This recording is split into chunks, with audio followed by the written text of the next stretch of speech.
I spent 2 days without my phone. And these are 5 things that I learned by not having it. Did you ever felt like your phone was consuming your whole time? You felt distracted. You didn't know what to do with your day. And instead of doing what you wanted to do, you chose comfort. You went to the couch, to a comfortable chair, or your bed and started scrolling mindlessly without even noticing that this was actually making you feel worse. Well, these are 5 things that I have learned by locking my phone for 2 days. Number one is if you don't master your phone will master you. I noticed that by not having my phone, I will think throughout the day so many things, and a lot of the things were like, oh, I should look up at this in ChatGPT. Oh, I should do this. Oh, I should order that. Oh, if I only got this thing. So I had so many thoughts that were based on things that I could do with my phone that I decided to journal about. So I made a list of all the things that I would do in my phone when I get to use my phone. In order to survive throughout the days without my phone, I remember I did things that I haven't done in a long time. Like I took my physical cards from my bank in order to buy things. I know this might sound crazy because I'm so used to use my phone with the tap and pay for everything with my phone that this time I brought normal cards and I used my cards. And it felt great. It's something that I don't know how I not normalize. And sometimes when I'm with my phone all the time, I might tend to buy more often because it's easier for me. It became an easier thing to do. So with the cards and everything, I have to think about it. I also have to make a list for my grocery that is efficient, and I'm more present about what I'm going to buy, what I'm going to get, and what I'm going to do next. When I have my phone, none of these things happen. It's like I'm going from thing after thing, and then if I get bored or I don't get enough dopamine or I'm actually not sure about what I want to do, I go into my phone and I scroll, or I go into my past life and I start thinking, oh, I can't believe I used to do this, and deleting posts. I deleted posts on Instagram, I deleted old contacts, and starting going into this route of kind of shredding my old identity, but it still is something that by bringing all these things back, I don't feel so good. I feel like, ugh, this doesn't make me feel good. So I noticed that my husband was noticing, you're using your phone a little too much. Are you okay? Is anything happening? And I'm like, no, I'm just going through old videos and old things and photos in my gallery, but it's actually not making me feel good. Like, I don't even want to do anything. He offers me to go to the gym, and instead I say, I don't want to go to the gym. I don't want to do exercise here. I don't care. And he could tell something was different. So I said, you know what? I actually do have a solution for this, because if there's somebody that I don't want for him to see me in my worst version, is my husband.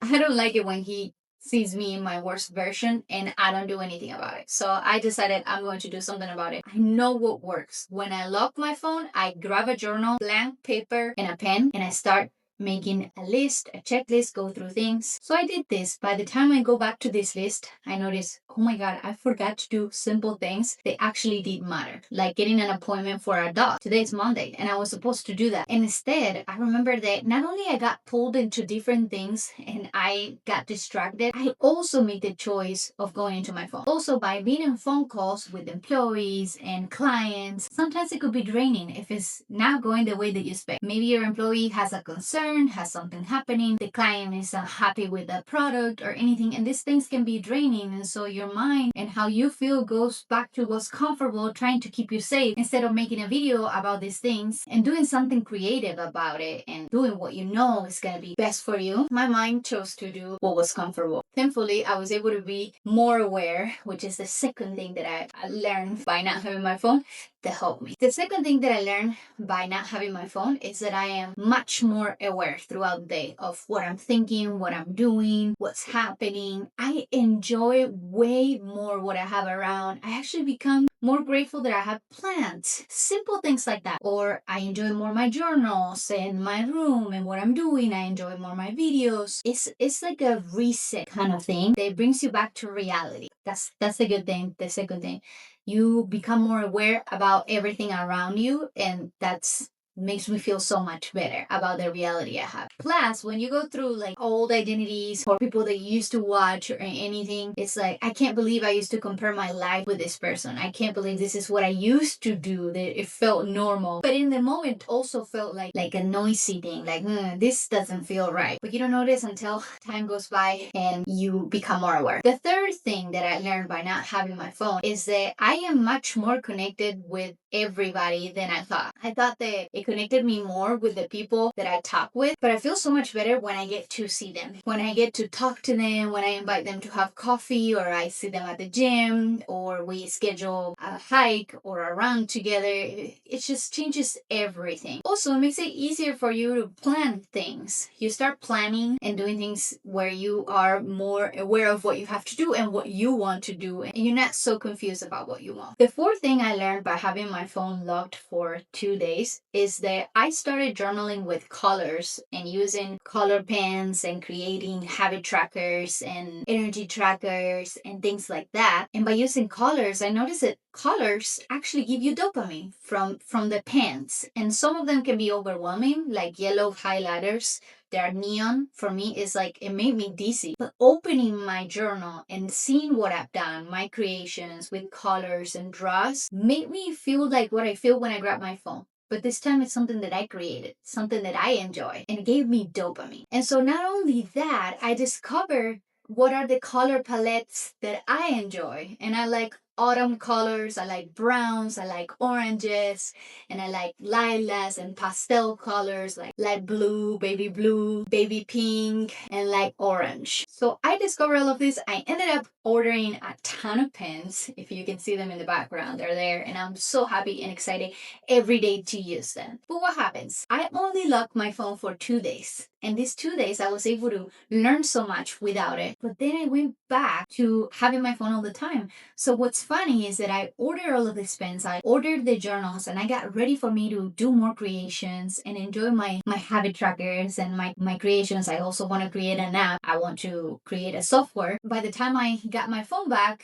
I noticed that I've been procrastinating it, and I haven't been sitting down so much into my journal to create. I kind of feel blank and it's not the same. But when I left my phone, it had to be a certain amount of time, a good amount of time of me thinking, okay, I don't have my phone, so what am I going to do? And my brain started functioning in a better way. What I mean by this too is that when you lock your phone for 2 days, in my experience, is that you become more present and more connected with yourself, and it's way easier to create. And that's like the best thing that a human being can do. Like you came here to create. That's why when you consume, it feels so bad. It feels so bad to me too. Sometimes I consume without even noticing that this is what I'm doing. And when I lock my phone and I'm away from it, I become more creative. And so that's like one of the biggest wins I got from locking my phone. And that brings me to the fifth thing that I learned. The fifth thing that I learned is that I am much more creative when I don't have my phone. I become creative to a point that when I was having these thoughts of like, oh, I can do this with my phone. Oh, if I had my phone, if my phone, I'm like, why don't we just make a list of the things that I would do on my phone, so that when I go on my phone, I'm not just mindlessly scrolling, I'm not just going from thing to thing and not knowing where to go, checking on messages, deleting photos, deleting apps, and doing all these things. I actually have a checklist. I go through it and I'm like, okay, this is what I did in my phone. It worked, done. We don't need it anymore. Let's go back to being present. This is the biggest win I had from locking my phone. And besides, of course, not feeling so much dopamine and feeling more connected with my friends and being more aware and present. Feeling present is something that I want to implement much more in my life, because I feel like I'm in a moment in my life that I'm so happy with what I have.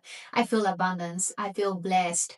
I feel healthy. I feel like I have goals that I want to accomplish. And so for that, I need to be more present and notice that every action that I'm taking matters. So this is all I wanted to share about today. I hope you really like this video. If you like this type of content, I invite you to subscribe to my channel, and I would love to see you on the next video. Bye.